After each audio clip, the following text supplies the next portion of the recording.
Dando sequência, eu trouxe a questão do SES Rio de Janeiro, que fala sobre cirurgia bariátrica. Ele diz que a cirurgia bariátrica é o tratamento mais eficaz a longo prazo para obesidade grave. De fato, é. Pessoal, eu quando vou indicar cirurgia bariátrica, eu preciso saber que há 2, eventualmente 3 grandes indicações. A primeira indicação é no IMC maior que 40, independente de comorbidades. A segunda indicação é quando eu tenho um IMC entre 35 e 40 associada a comorbidades. É uma grande indicação. E a terceira indicação, que não é tão presente, não é tão aceita, inclusive o Conselho Federal de Medicina, por exemplo, ainda não botou nas suas diretrizes, é quando eu tenho paciente com IMC entre 30 e 35 associada a uma diabetes grave, refratária, com laudo de 2 endocrinologistas. Se você tem um diabetes grave, refratária, associada à obesidade, com IMC entre 30 e 35, você pode sim pensar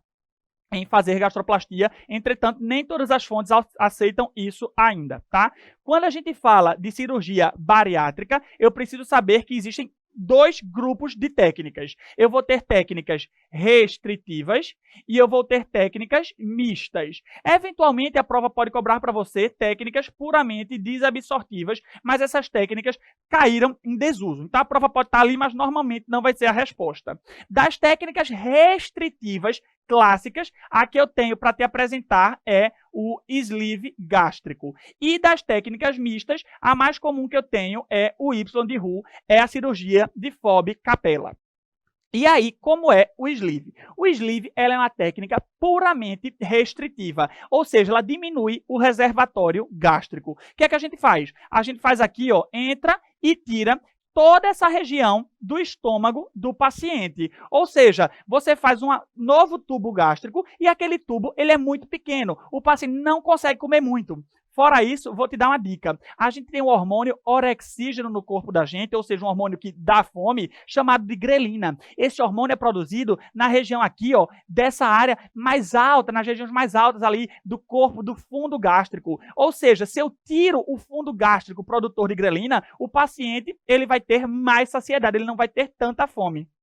E outra técnica é a técnica de FOB Capella, em que eu faço uma técnica mista, porque eu tenho um pequeno reservatório gástrico, e eu tenho uma área desabsortiva, ou seja, eu vou livrar uma parte do intestino do paciente, como essa parte aqui, que ela não vai absorver nutrientes, ou seja, além de você comer pouco, o que você come não é completamente absorvido. E aí, o paciente ele vai ter a perda de peso dele. Pessoal, é interessante a gente saber que um paciente, por exemplo, que ele tem déficits nutricionais prévios, ele não deve ser submetido a essa cirurgia, porque ele já tem um déficit nutricional prévio. Se eu fizer uma cirurgia restritiva, se uma cirurgia mista, uma cirurgia ali com componente desabsortivo, ele não vai absorver e ele já tem um problema de absorção. Eu não vou indicar isso para ele, tá? Aí eu indicaria mais claramente, mais classicamente, a técnica do sleeve, a técnica restritiva. Vamos ver então o que é que essa questão traz para a gente. A gastrectomia vertical é a melhor técnica para pacientes com deficiência de ferro e de vitamina D? De cara estava a resposta. Por quê? Se o paciente ele já tem um déficit prévio à cirurgia de deficiência de ferro e vitamina D, e vou te dar o detalhe, o ferro e a vitamina D são absorvidos nas porções iniciais ali do duodeno e do jejum do paciente. Ou seja, se ele já tem essa deficiência, eu não vou fazer uma técnica que vai ainda tirar dali da jogada do trato gastrointestinal do paciente o duodeno e o jejum, onde são absorvidos o ferro e a vitamina D. Letra A, gabarita a questão. Na letra B, ele diz que tromboembolismo pulmonar é a causa mais comum de óbito quando usadas técnicas laparoscópicas. Não. Inclusive, a gente tem muito TEP quando a gente faz técnica aberta, mas nas técnicas laparoscópicas, a principal causa de morte, número 1, são causas infecciosas, causas sépticas. Causa número 2, causas cardiovasculares. E somente em terceiro lugar, a gente vai ter como TEP. Uma das grandes vantagens da técnica laparoscópica é diminuir a incidência do tromboembolismo pulmonar.